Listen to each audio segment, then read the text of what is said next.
मला निर्मल सर चेतना हॉस्पिटलचा नंबर गुगलवरून मिळाला। मी स्पाइन सर्जन शोधत होते कारण मला बॅक पेनचा त्रास होता। मला एक आठवडा झाला बॅक पेन होत होता। माझा इथे ही बॅक आणि हा पूर्ण पाय दुखत होता। मला चालताना दुखायचं पाय, मला झोपल्यानंतर माझा डावा पाय जड व्हायचा आणि माझी बॅक पेन खाली वाकल्यानंतर पूर्ण मला बॅक पेन होत होता। तर मी निर्मल सरांचे रिव्ह्यूज आणि त्यांचं सगळं एक्सपिरियन्स बघून मी ह्या हॉस्पिटलला व्हिजिट दिली। तर सरांनी सांगितलं मला की कसं काय झालं ते ॲक्च्युली, आणि मग त्याच्यानंतर 3 दिवसाच्या ॲडमिशनमध्ये मला त्यांनी एकदम व्यवस्थित केलं।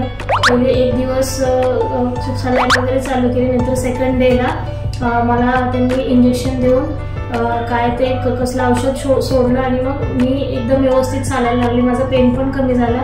मी 3-4 दिवस फिजिओथेरपी घेतली, एक्सरसाइज माझ्याकडून करून घेतले। आता मी एकदम व्यवस्थित आहे, व्यवस्थित उठू शकते, खाली पण वाकू शकते, माझ्या पायाला पण काहीच पेन नाही। Thank you so much. थँक्यू चेतना हॉस्पिटल।